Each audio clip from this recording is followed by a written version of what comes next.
ว้าวว้าวว้าวว้าวว้าวว้าวว้าวว้าวว้าวมาพ่อพี่น้องหลังจากที่ว่ากลับมาแต่สวรรค์ไปหาน้องหลา2 คนนั่นแหละพ่อพี่น้องไป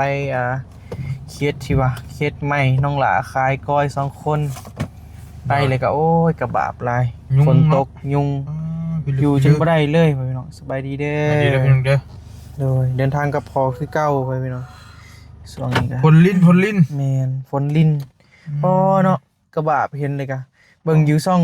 งพอลลี่เด้อพ่อพี่น้องเด้อจะหน่อยลงจะหน่อยโดยเพราะว่าเห็นเลยกะสุดนะว่ายังไงบ่ลีก็บ่เตียงสุดลายโดยช่องบอบบี้ถ่ายเมื่อวานนี่ก็เรื่องซ้ำลบซ้ำบ่ฮะลบเลยโอ้ยถึกแบนบ่ของแนวช่วงนี้เนาะคือฮู้แหละกำลังตรวจสอบอยู่ AI โดยระวังนะเกี่ยวกับเด็กนี่พวกเขาเจ้าให้เด้ให้มันเลยกับหลายคนก็เตือนอยู่บ่ลีก็แต่ว่าเป็นเจ้าอดได้บ่ซะคือเฮาก็บาปเตือนไปว่าอ้าวบ่ลีคือทายเด็กน้อยอีกแล้วบ่หั่นน่ะแม่นแต่ว่าเห็นแล้วบ่ได้อ่ะก็บาปไปดิว่าอยากซอยเนาะที่ว่าได้โดยเสี่ยงนั่นแหละเสี่ยงก็จำเป็นแล้วพ่อพี่น้องเพราะว่างานเฮาแบบนี้เด้กับเฮาเห็นกันเนาะสิไปอดได้โดยจักแนวว่าเลยก็ภาวนาให้เข้าใจนั่นแหละแต่เพิ่นจักสิเข้าใจเฮาหรือบ่คือคนเฮาตี้บ่ต่อรองบ่ได้อีกปาไปเบิ่งลูกไผ่เป็นยังไงลูกไผ่อยู่โดยไปพ่อพี่น้องลงก่อนไปพ่อพี่น้องฝนพายุโอ้ยอย่าว่าน้ำท่วมเซนูพุ่นแหละมื้อนี้ค่ำแล้วมื้อนี้ก็มาพอดีดีแต่ว่ามันแห้งทันพอตู้เพิ่นไปเอาฝาบัตรมาปกไว้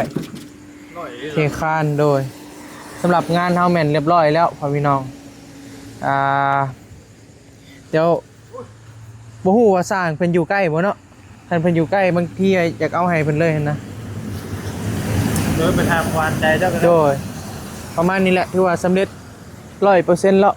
สำหรับตั้งเสาเทคานพ่อพี่น้องเอ้ยขั้นตอนต่อไปก็คือเรื่องโครงหลังคา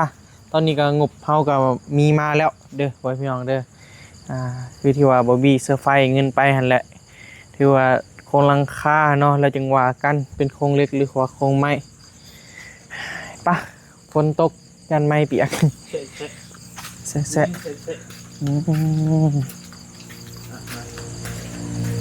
ไป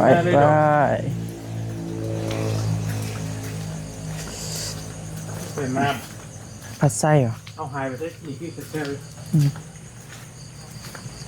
เอาหายตัวแหละเอาแป้งได้เลยเป๊ะเอาเป็นไงลุงเป็นไงเป็นยังก็เป็นไงลุงว่าบริมียังถามคือเปียกแป้งได้เลยคือเห็นกี่นี่เนาะน้องๆคนคู่ไปคั่วมาจากทางใดมาแต่สวน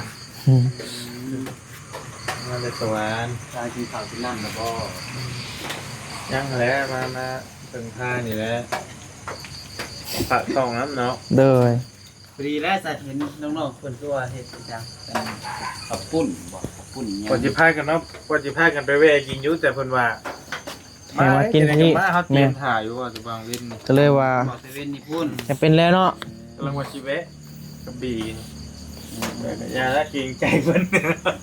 เพิ่นถ้วยเราเห็ดเนาะว้าวทูเต็มระบบไปดีเด้อโดยทองไผ่บีช่องน้องเคยจังเลย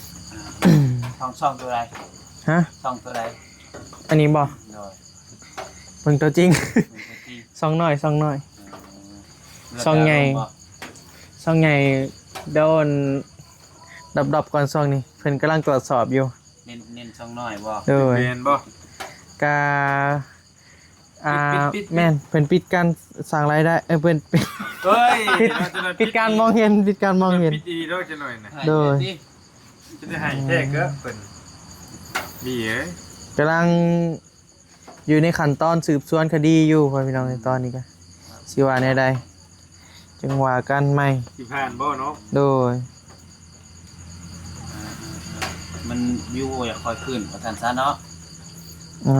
เพิ่นตรวจสอบแล้วก็เพิ่นก็คือหัวและปิดการมองเห็นเฮาน่าจะ ที่ว่าตรวจสอบ แม่นๆเข้าไปเบิ่งใน YouTube หั่นน่ะ ที่ตรวจสอบไปได้ก็ยังงงอยู่ อืม บ่คันมันปิดการมองเห็นอีหลีหำจำบ่นิ้วติ101 250 บ่มัน อันนี้มัน อันนี้มันดรอปแห้งเลยใดปกติคือหัวแหละ เคยลายเลย อืม ไม่เคยลาย อันมาลุง2น้อยบ่แต่คือเก่าติ ช่องน้อยก็ขึ้นคือเก่าแม่ ก็มีส่วนอยู่มัน โดย ได้ง่ายกับแบบมัน พี่น้องเคยเข้าไปเบิ่งยังหน่อย7-8,000สิเนาะ โดย มัน 5,000 มันมาเหลือ 2,000 1,000 2,000เอ้ามันสิบ่ตกใจวะเนาะ เพราะมันหาก็เริ่มมือยุคเช้าหาว่า แม่นมื้อนี้ก็บ่ขึ้นคือกัน ผมเป็นหยัง ช่องน้อย ก็ ก็ไปดันช่องน้อย ดันก็เอาซ่องหน้า โดยกับ ตายใจเย็นๆนั่นแหละ อืม ดีที่มีช่องเนาะอันว่า โดย คือช่วงหนึ่งคือช่องมอนิวเนาะอ่าช่วงมุกอ่านอะ ปิดเกลือนั่นเอง อันนั้นปิดแห้งดีได้น่ะเนาะ โดย 101 200สำหรับขึ้นเนาะไปฮอดอันยางลาวใต้อยู่บ่ในช่วงอำไปเตียงอะ โดย 200 101เข้าแล้วก็คะแนนว่าบ่ไอ้นี่บ่ดึงขึ้นมาอีกก็จักสิอยู่ไสแล้วก็เนาะ โดย ก็บ่ได้มีหยังหลายแล้วบอลี่กันแค่ว่าแนะนำเพิ่นให้ลงช่องไหม โดย ใหม่ แม่ให้จ้างช่องใหม่ลงช่องใหม่คือลงช่องนี่มันได้ประมาณ200 อ่า คลิปเดียวกันปึ๊บมาลงตรงนี้ได้เป็น4-5,000สิได้เป็นหมื่น มันก็โอเคเนาะ ต่างกันแบบมันต่างกันหลายเด้ มันปิด แม่ อีหลีมันปิดอีหลี ก็บ่เป็นหยังดอกพ่อพี่น้องเอ้ยทุกอย่างมีเวลาของมัน ถามลุงเจ้าลูก ฮะ นี่ได้เรื่องเสื้อผ้าเสื้อผ้าน่ะ เป็นอะไรเรื่องสบายโอ้ยมาแล้วคุณนะโอ้ย โอ้ย โอ้ย ไปข่อยบ่ พักกะลีเว้ย ปุ้นนั่นนะไม่ปุ้นครับ เขาอยากว่าระดับเดียวกันกับอันอยู่วงเวียนไดโนเสาร์อยู่ เนาะ ปริมาณ สวัสดีเด้อพี่น้องเด้อยังมานั่ง ไป กิน ดี รถ เด้อโดยไปดีเด้อ กินไอ้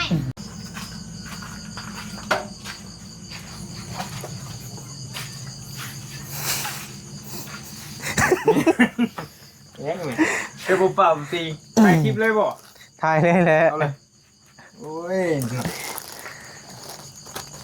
สียังนี่โบ สีบัว สีบัวบ่บ้านเฮาน่ะ หึสีชมพู เออสียังนี่ ยินโล ถามเป็นเด็กเป็นยาอ่อนไปเลย เย็นเหรอ กินเอาขนมมาชุบ เล กิน ยเลย ทดสอบสมองบ่ แกะสบายดีเด้อเบอร์ทุกคนเด้อ ไปดีเด้อ อ่า สบายดีป้าลุง สวัสดีแกะ แกะตีกันเลยตัวน้อย โบอยู่ว่าท่านตัว บ่ด่าพอ มีหมู พอเพิ่นเลยคือแกะ เออ แกะ บ่บ่รอเรียนพอแล้วบัด บ่ได้เนาะ ก็แกะขนมมาแล้วเอามือซ้ายปัก เอิ้นซื้อพอบ่ได้แม่นเด้ พอโทษได้บ่ เครียดกันนี่เด้ดีมาดีมาที่มันนั่งใกล้ลุงถูก โดย โอ้นี่แล้วมันจังบ่ได้ล่างบ่ได้หยัง ผักเนาะขนมยังนี่ เวเฟอร์ เวเฟอร์ ต้นไต ยูเปรเปอร์ขนมพ่อพี่น้องเอ้ยแซ่บบ่ เฮ็ด อร่อย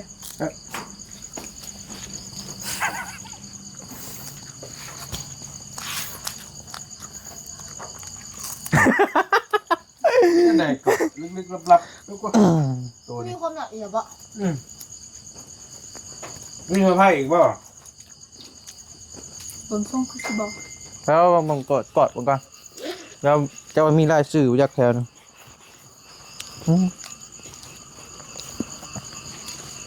เจ้าชื่ออะไรก็เจ้าชื่อยังก่อเสือลาย ผัดไส้ ใบเตย ชื่อนางใบเตย สีแท้สิ อืม มีเว ชื่อแท้ก็ซื้อลิ้นได้นะเอาซื้อได้ ซื้อแท้ซื้ออะไรซื้อแท้ ยาวดี ฮะ ยาวดี ลีลาวดีสื่อเนี่ยเขาว่าลีลาวดี ดอกลีลาวดีเลยผมบอก ลีลาบ่ถูก เติมนึงเนาะเตยเนาะพอดีมื้อนี้เนาะ ให้ก็กลับมาแต่สวรรณเขตพ่อพี่น้อง ฟังอยู่ กลับมาแต่สวรรณเขตก็เลยมาแวะ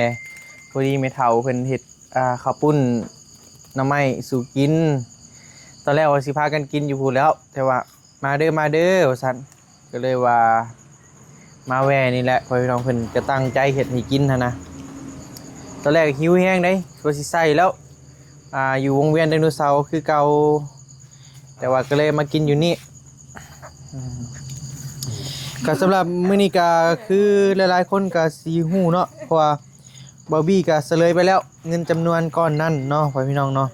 ก็เลยว่าสิมาปรึกษากับพ่อแล้วบาดนี้นะ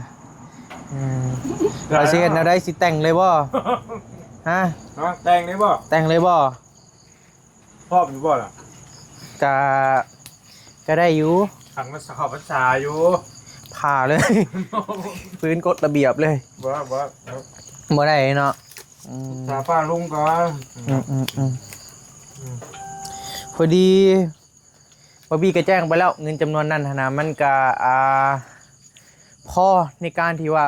โครงหลังคายังต่างๆนั่นแหละพ่อพี่น้องเดี๋ยวสิมาถามทางน้องหลาเพิ่นว่ามักเป็นโครงไม้หรือว่าเป็นโครงเล็กมักไปได้ล่ะโครงไอ้บี้บ่เอาได้เว้ยเนาะ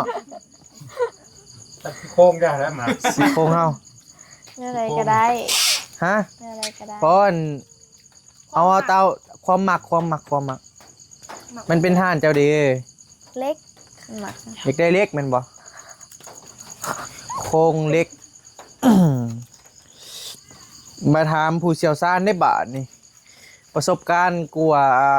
100 กว่าปี ตอนนี้จะปีแล้ว โอ้สะโบยดินเลย ผู้เชี่ยวชาญจากประสบการณ์ที่ว่าเฮ็ดเฮือนมา100 กว่าปีว่าพี่น้องเดี๋ยวสิมาปรึกษาหารือกับเพิ่นก่อนโครงเล็กกับโครงไม้อันใดมันราคามันต่างกันบ่อันใดมันดีอันใดมันคัก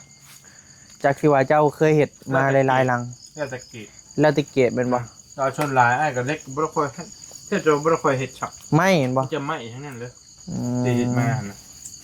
แม่นเห็นเนาะ แม่ ก็มีแต่โครงไม้เนาะ แม่แต่ว่าแล้วแต่ผู้มักนะเนาะมันไล่เลี่ยกันนะลูกเลื่อนกันบ่หลาย โดนกับอีกอย่างบางทีว่าเฮาไปเฮ็ดกับสถานที่ต่างๆ มันก็บ่มีไฟฟ้าเนาะบวกก็บ่มีไฟฟ้าเฮาก็เลยชนหลายไหม้ทั้งนั้นเลย แม่นก็เลยว่าไม่พอได้ใส่แต่เลื่อยมือได้โอ้ยพี่น้องเพราะแล้วเพิ่นก็เก่งเลยเนาะใส่แต่เลื่อยมือเบิดเฮ็ดแล้วเฮือนเป็นลังหั่นน่ะ เพิ่นยังน้อยเด้ โดย บ่ได้มีไฟเรือนของอู่ต้องก็บ่ ร้ ได้ อย ไฟ อยู่ นั่นน่ะได้ไปเลยพอๆกันไล่เลี่ยกันจะได้ยังคันเฮาสิคัดเอาเล็กเกรดดี เกรดดี เกรดมาแต่ไทยเกรดหนาเกรดหยังเฮาก็จังว่ากันดิตอนนั้น โดยเดี๋ยวไปถามมึงราคาตัวจริง แต่ก็เรื่องโค้งนี้มันก็แบบความหมายกันเนาะมันสังกะสีซื่อแม่นบ่มันก็บ่ได้นักบ่ได้หยังหลายหั่นน่ะ เอาขนาดธรรมดา สมมาพาควรเนาะ เอาประมาณสมมาพาควร บ่ได้ครับน้ำหนักอย่างลายนะ โดย สีบางๆนึง เดี๋ยวก็สีลมกับสร้างก่อนพ่อพี่น้อง ก็บ่บางปานใดเอาพอดีเห็นนะ โดย บางลายมันก็บ่แข็งแรงมันก็บ่ทนทานนั่นแหละ แต่ว่ามักเล็กเนาะล่ะเนาะมักโครงเล็กแต่เรื่องถึกนี่ห้านนั่นเด้อห้านจะไปซื้อเล็กมื้อนั่นแหละ หาได้ยากโอ้ยอันนั้นน่ะบ่ยากอันนั้น ถึกชุดแล้วใน โดย อืม เฮาเป็นน้องรักเล่าได้เลยนะ ตามถึกมาก เจยานซื้อน้ำเหล้าแต่น้อยๆพวก ถึกห้านนั้น ติดหนีเอารายเดือนยังไปจ่ายเราก็ได้นะฮะนะเราหูจักฮะ ต้องคนจะยิ่งก่อนว่าหลายๆเดือนจริงจัง แม่น กำลังว่าขอกำลังสิไปอันติดกันว่านั่นน่ะ เราหูจักกับเราหูจักหักแพงกันนั่นแหละเพราะเราก็เคยมา ง่ายปานนั้นกับ มีเวียกในเฮือนหั่นนะ แต่เราง่ายแบบนั้นกับทุกคน ให้ เขา ผู้ ว่า นี้แล้วไปเซ็นให้ ค่ะทุกคนเห็นเอง เครดิตบ่ เขาก็เห็นปิดด้วยนะ เสียเครดิตบ่ได้เว้ยห้านากาหูเฮงเสี่ยวเลยแหละ บอก หานอุทุมพรกับหมู่เฮาเด้หมู่เฮาเป็นร้านเรานะแต่ก่อนเฮาก็ไปกินข้าวบ่แม่นเสี่ยวให้ตายเด้อเว้ยไปกินข้าวเฮือนเราตลอดอีกอ่ะ เรียกว่าเป็นเสียเจ้าของงาน เป็นร้าน คอยติดได้จนแล้วของ ไปกินข้าวยามมื้อแรงไปหลินเราก็แต่ก็บ่ได้ไปหาเราโดนแล้ว คนได้เจ้าของห้าง ไอ้ตายเด้ไอ้ตาย ชื่อใต้บ่ โดย คนไหนดี คนอายุน่าจะลื่นเจ้าน้อยหนึงแต่ว่าประสบผลสำเร็จโอ้ โอ้เห็นอยู่ไปวาน ระดับแบบบิ๊กๆแบ ไป บ เตียงเนาะไป เป็นนักธุรกิจเบอร์ต้นๆแบบอายุน้อยนะของเซโน่คือว่าเราท็อปสุดแล้ว เอาเลย อันนี้อย่าไปยอม อันนี้ก็ท็อปคือกันนี่อันนี้ก็ ท็อป บ่ไปปรึกษาเนี่ยแล้วเฮ็ดได้จังประสบผลสำเร็จนิดแท้ อันนี้บ่ นี่เขาเคยไปเฮ็ดเนาะ โดยไม่นแหละ ลูกน้องพนักงานซะคันสิว่ากับพนักงานเก่า ถามเราเนี่ย เราเฮ็ดได้เลย จะได้ไอ้ บ่กล้าได้เนาะ มันกล้าแล้ว บ่กล้ากันได้ แม่นแหละ หยอกคนไหนสุดๆอันนั้นคือความอดทนเราเรื่องหยอกหยอกอยู่แต่เป็นเฮากับบุกล้า เราคนเฟรนลี่ ใจดีอยู่แต่ว่าบ่เนาะเฮาก็บ่กล้าแล้วคือว่านะ ยืนซื้ออย่างเลยอ้ายจะเห็นอะไร บ่คือผู้นี้เลยผู้นี้นี่หยอกได้อยู่พี่น้องเราใจดี โอ้ย สุดแล้ว สุดแล้ว ใหญ่ที่สุดในวงการ ไอ้พุ่งใหญ่ซื้อไอ้เนี่ย กระแมนจะยังบริวารอ่ะ ไอ้พุ่งใหญ่ซื้อ พี่หลอก คนมักเล็กเอาเล็กแล้ว พี่หลอกเว้ยมันย่วยลง มันมืนเนาะ น้ำเขา ได้อยู่ได้ บ่ บ่เปลี่ยน อะไรลงคือดิบเลย บ่เปลี่ยนตัวนี้มันเดี๋ยวสีเก็บสะสมไว้ตัวนี้คุณค่าทางใจ อะไรก็ซื้อไม่ได้ อันนี้ จะมีแต่นั้นน่ะแล้วเนาะเดี๋ยวสิลมราคากับสร้างว่าเท่าไรเลยก็ถามเพิ่นซื้อเล็กซื้อยังมาแหละก็สิดำเนินการไว้ๆนี่แหละพอพี่น้องเพราะว่าเฮาก็อยากให้เวียกมันต่อเนื่องเลยเด้ให้มันต่อเนื่องเลยแซ่บ มีเครื่องจอดอยู่บ่ล่ะ เพิ่นว่าเพิ่นเป็นสร้างเล็กหับเห็ดโค้งโดยเฉพาะก็น่าจะมีถ้าก็เห็ดเฮือนแล้วทางหลังนี่บ่เราอะถามเราอะนะก็เป็นโครงเล็กเราอะ ทางหลังเนี่ย มีตู้เชื่อมนะ โดย แล้วมีกับ ไม่ยากเนาะบ่มีแต่ไปยิ จะ ง เบิ่งซื้อมาได้มือกันหนักนั่นอยู่ ถ้าบ่มีกะน้ำเฮาก็มีได้ เจ้าก็มีบ่ เจ้าก็มี ต้อง โอ้ ยืมบ่หรือเช่าบ่หรือว่านั่นใด ยืมได้ ยืม ยืมบ่บ่ได้ไปเสาตี ของพ่อเขาดิ พ่อเจ้าเห็นยังก็ พอจะสิให้อยู่บ่ล่ะ สั่งไหม งั้นเราสิให้บ่ ไหเห็นหาดของพ่อเราเองเนาะอันนี้เราสิบ่หาย ฮะ มีอันจอดเล็กแต่ว่าพอเป็นสั่งไม้ เอ้าแล้วมีเบิดใดครบเบิดใดแนวเจีย สั่งไม่สั่งเล็ก ยังครบเบิดนะเขาให้ ที่จริงแล้ว เจ้าคือลูก เจ้าของเห็ดโต อ๋อ ธรรมดา ธรรมดา น้องใบเตยคุยเก่งมากสลัดด้วยนั่นนี่ไม่ธรรมดา บ่ธรรมดาบ่ธรรมดาอีหลีบ่ธรรมดาอีหลี เอา เจ้าฉลาดบ่ล่ะ อาจจะยัง ชุดสำนี้แหล้ว เจ้าฉลาดบ่ เกือบบ่ปานใดแต่ชีวิตตัวเองสลัดเพราะเขาสลัดได้บ่ได้มันก็บ่นะมันก็บ่ เฮาพิสูจน์คนฉลาดพิสูจน์แบบใดนอกเรื่องหน่อยนึง เฮาพิสูจน์คนฉลาดบ่ นอกเรื่องหน่อยนึง เฮาต้องแสดงเป็นคนงูบ่ฮู้หยังเลยให้เขาเจ้าเว้ามา จะลองไป ลองว่า เบิ่ง อันนี้คือแต่จะเป็นคนโง่เนาะ เขาจะเป็นคนงูขนมยังนี่ เด้อ ขนมยังนี่ เราสิเราเป็นคนโง่ไอ้เป็นเจอเป็นคนสลัด ขนมตามที่เห็นเพื่อนเจ้าเห็นยังกูเพื่อนเจ้า ไม่ เห็นไหม ตัวต่างขายเห็ดเองเห็ดตู้ บ่ธรรมดาเจ้าเนาะ ธรรมดาขายลิ้น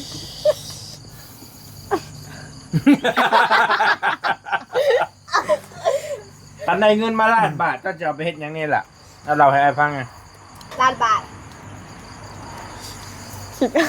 คิดว่า ไม่มันก็ต้องคิดก่อนบ่เป็นหยังคิดก่อน คิดเอา คิดก่อน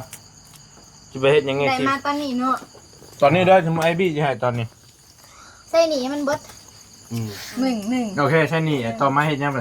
ต่อมากะเฮ็ดเงินให้มันแล้ว โอเคให้มันแล้วโอเคเฮ็ดยังอีกบัดนี้ ถ้ามันเรือหั่นนะถ้ามันเรือกะซื้อรถใหญ่ ซื้อรถใหญ่ เพราะว่าเอ้าคือนั่นนี่แหละพี่น้องหลายทั้งเงินทั้งเขา โอเค คือทางนี้นำสูตรแบบเจ็บเป็นมาแบบเจ็บเป็นหนุนมามันกันยาก โอเค เขาต้องได้ใส่ ไปห้องหมอ แม่นพอแต่ละเถื่อกะคือตอนนั้นเป็นก็ได้ยืมรถเข้าหั่นแหละนะก็ได้อันนี้ก็อยาก มั ซื้ น อ ใหญ่ทำไดรถพ่วง ก็บ่ปานนั้นก็พอได้ไป พี่น้องพี่น้องลายดิ ซื้อรถใหญ่ได้เฮ็ดยังอีก เหมือนแต่ที่เงินนะ มันเบิดแล้ว 10 ล้านบาท10 ล้านบาท มันหลายโพด บุญกัน น้ สา อง ม เล่นบ่เอาได้เฮ็ดแบบไหนเอามาได้หลายเลย 3 ล้าน เนาะ 3 ล้านบาทเอาสิบริหารแนวใด อันนั้นเราได้รถแล้วยังเหลือบัดมียังอีกบัดนี้เจ้าสิเห็นชื่อรถมาเฮ็ดหยังก็ได้ถามต่ออีกชื่อรถมาเฮ็ดหยังเอาไว้ใช้ในครอบครัวนี่ซื้อนี้ กะบ่ฮู้ในอนาคตเด้ มาแกพี่น้อง ให้แก แก พี่ ไป น้อง แก้ไปห้องหมอพร้อมได้เราเลยเด้ เอาอะลีไง ยังมีเน้นอีกแล้วยังเน้นอีกเลย อะลี แก้ไปบุญไปชิ้นได้บ่ได้บ่เฮ้ย ได้ เอ ได้ อ แบบไปแบบคือเสียบคือแล้วนี่แหละไม่เท่ากันเราก็อายู่ไรแหละเราก็จบจากเมื่อบ้านจากเมื่อจึงควงแล้ววะ สถานการณ์จะเป็นเนาะ แม่น โอเคโอเคโอเค มีรถพักเมื่อเนี่ย โอเคเอาไปเฮ็ดยังอีกบัดนี้เดี๋ยวเฮ็ดยังอีกบัดนี้ อืมขอโทษ คิดก่อนคิดก่อน เอาไม่ดูอ้าว เอาแบบจริงจังได้นี่นะแบบอนาคตจะด้วยนะ ในเฮือนก็แบบเคยเปิดร้านขายเครื่องค่ะนะ ขายเค เกิ รื่อ ด ง แบบขายน้ำแต่พอแม่ก็เห็ดกาแฟเห็ดบุญขายค่ะนะ เอากาสิได้เปิดร้านขายน้ำให้เอื้อย เปิดใช้น้ำให้เอ้ย แม่นพอเอื้อยก็ซื้ออุปกรณ์มาครบบ่แล้วเหลือแต่ว่าเล็กเราก็ซื้อมาแล้วเหลือแต่บ่เฮ็ดห้านแต่ว่าพอยังบ่มีเวลาให้ซื้อๆแต่เพิ่นก็ใครเงินมาก็อยากเฮ็ดนั่นให้มันแล้วแล้วก็เฮ็ดหัวเฮือนนำให้มันแล้วบ่สมบูรณ์เลยนะเฮือนนะว่าง่ายๆซะเพราะว่าเด็กพม่าหลายโพด เฮ็ดยังอีกบัดนี้ ก็บริหารห้านนี่แหละให้มันพัฒนาขึ้นไปเรื่อยๆแล้วก็เฮ็ดธุรกิจหลายอย่าง ธุรกิจโตธุรกิจตังพอไปแหละให้ไปนั่นเวียก ธุรกิจสีเทาหรือธุรกิจสีขาว จักเท่าจักขาอันนี้ก็บ่ฮู้สีเลยแหละ สีใหม่ เนี่ยนี่ตัวจะว่านั่นน่ะตัวนี้นี่เป็นรถวิโก้ โอเคโอเค แม่นๆนี่แหละ กะฉลาดบ่เจ้าว่าบิตามที่เราบอกมานี่ ก็ อา บอก ทิ พี่ยังไม่ได้เอ่ยปากถามยังเลย ก็นั่นแหละที่ไอ้อยากถามมึงว่าเราฉลาดพ่อที่บอกมานี่นะ เพราะว่ามันก็หลายอย่างที่อยากเฮ็ดคือได้รถใหญ่มาก็บางเทื่อก็ไปตลาดนัดขามแบบเฮากะขี่เรือขามไปซื้อเครื่องซื้อของขนาดมาขายอยู่พี่ เพราะว่าพี่น้องก็ให้ทางนั้นนำเดแบบไปงวนจันทร์ไปตลาดนัดเดินไปซื้อเครื่องมาขายไปสั่งเอาเครื่องไปขายเพราะว่าเคยเห็ด โอเค เคยไปขาย ไอ้คือเห็นนั่นพอเจ้าขับรถพ่วงพุ่นซะคือบนเอารถนั้น โมเมนต์รถเล่ารถทางบริษัทรถทางบริษัท โอเค รถไปได้อยากได้รถไปได้ อืม รถแบบนี้บ่ รถนั่นได้ก็ได้คะแนนพาไปได้ ก็อึดจักได้ รถคือไอ้นิ้วได้บ่รถคือไอ้นิ้วนะ อีมอบบอก ก็ ได้เบิร์คะแนนบตายกลางทาง มีเหตุผลเนาะมีเหตุผล เพราะว่าพี่น้อง บ่ตาย สลัด พี่น้องลายอลีทางนี้นะลายอลีลูกกระซิบคนมูไม่เถาละพี่ลึกพี่ล่ำกระโดดแองเลยผลผลิตมานะ ที่ว่าเขาว่าเขามา บัดงานดองมันบ่เต็มมันบ่ถีบนี่เนาะบ่พอใช่ไหมวะเนาะบัดดองไอ้พัดชัยนี่ ไม่ไปเศร้าจริงเลยการมัน ขนาดพอเสียก็จะบ่มีหมองนั่ง น้องไอ้ปัญชัยนี่ หักเสียแล้วพูดนึงยังเหลือเก่าปัดนึง มี9คน มันนับลูกหลานนำเด้ป้อโถ ไม่ต้องเชิญไปดอกแสดงหน้านี่เชิญแต่พี่น้องพอแล้ว ตายแล้ว ปฏิพอบอกขนาดลูกหลานแต่ละคนนะบัตรทำสุด ใช่ได้บ่ ได้ได้ ใช่ได้อยู่ สลัดสลัด แหละเนาะโอเค ได้อยู่ความฟันเด้ค่ะมีเงินอย่างเข็ดยัง มีเงิน มันก็ซ้ำความฝันเอาถามกินนี่ จะเห็ดไปนี่เนาะ อันเดียว แต่ กั เห็น น พี่แต่ละคนฟ้าเรียอาชีพตัวเองจะเป็นตำรวจ อยากเป็นตำรวจ เพราะว่าแบบในเงินกับบุญภัยเป็นแบบตำรวจบอ แล้วนั่นสี่บ่ทหารก็บ่ เพิ่น มี ว่า คนน่ะนะ เพิ่นว่าพนักงานหรือลูกจ้างนี่มันพัฒนาตัวเองบ่ได้เลยล่ะ ก็เข้า เงิ ใจ นเดือนก็ซ้ำเงินเดือนฮั่นแม่นบ่เพิ่นเว้าตามเพิ่นเว้าได้ โดยแต่ว่ากับ แต่ไม่ได้ยินเพิ่นเว้าได้ คือเท่านี้แหละ แต่ว่าตำรวจมาประเทศบอกไปเวลาพี่น้องเป็นมาก แต่มันก็ดี หาเจอตำรวจ มันก็ดีอย่างว่า ความ เพิ่น คิด ว่า เฮา ทำงี้ก็ดี มันมีแต่ว่าเพิ่นว่ามันมีตำรวจคนหนึงเพิ่นมาเว้าให้ฟังชุมเจ้ามันหาเงินได้หลายสามารถหาเงินพัฒนาตัวเองได้ไงนะ ก็ง่ายๆกับเงินเดือนเฮาคงที่เด้ แม่ง โดย แต่คัน แต่ว่ามันก็ดีอย่างมันคงที่ แม่คงที่ต่อให้เจ้าพ้นสิตกแดดสิออกพายุสิเขา ก็ได้คือเก่าได้เงินคือเก่า เจ้านอนอยู่เฮือนเจ้าบ่ไปได้คลิปเจ้าก็บ่ได้เงิน แต่ว่าได้ซ้ำเก่า ได้ซ้ำเก่า มันพัฒนาคันนายบ่ขึ้นให้ก็บ่ได้นะ แต่ก็บ่เป็นหยังแต่ว่าในเบิดตระกูลนี่ก็ให้มีซะ โอ้ ลูกหลานเป็นตำรวจ อยากเป็น ซะ ตำรวจตบมือให้เตยได้ สุดๆมันสุด ว้าโอเคดี เพราะว่าเบิดในเบิดตระกูลก็อย่าให้มีแน่ว่าร้านข่อยเป็นตำรวจเด้อลูกข่อยเป็นตำรวจเด้อหั่นน่ะ ๆโอ้ยในบ้านซ่าเนี่ยเนาะ ชมเชย ให้ สวัสดีบ้านเด้งไว้เลย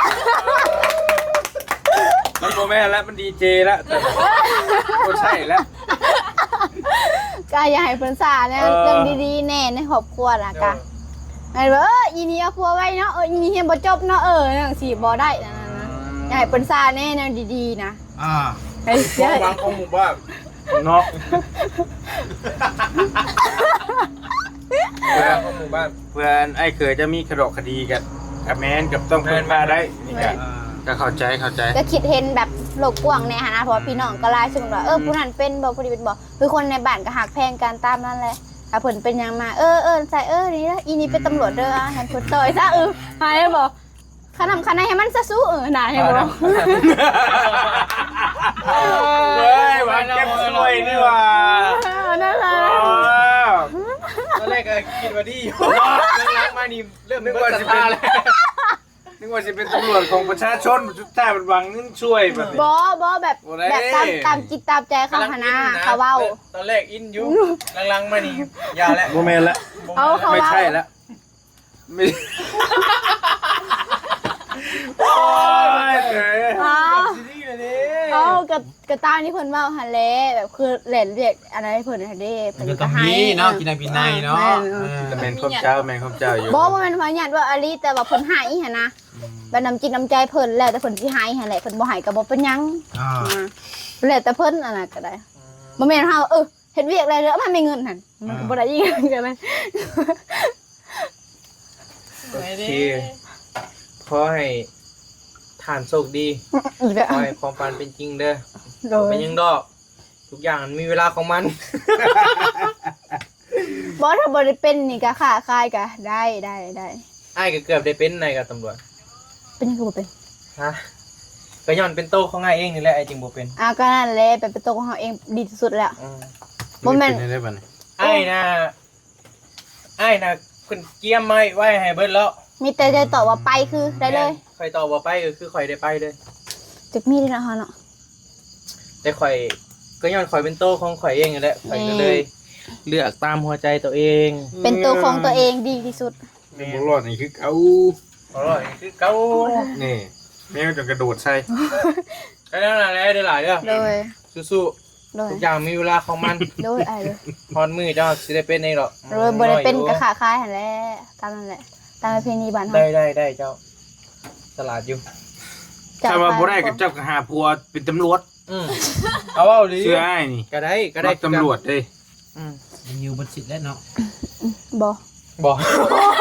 ยังบ่บนสิทธิ์ บ่ หาผัวเป็นตำรวจเอา บ่กาวทานบ่ได้อลีก็หาค้าขายเพราะว่าเคยขายเด้เขามาหมูกล้วยเฮาพุ่นเด้อเห็นว่าก็ได้ไปขายอยู่ตลาดนัดวีละ20 บาทค่ะเห็นบ่เขามาเอาโลด โอเคล่ะสู้ๆเด้อ โดย ได้หลาย โดย ไปสบายดีเด้อไปพี่น้องเด้อไปก่อนสำหรับที่นี่ก็ลำลาแล้ว เวลาสมมาพาควรแล้วมันก็ดึกดื่นแล้วไปกันโอเคปะบ๊ายบายเดี๋ยวพาติดตามมือนำกันอีกบาทหนึ่งมื้ออื่นพุ่นแหละถึงว่ากันใหม่สบายดีป้าลุง ตัว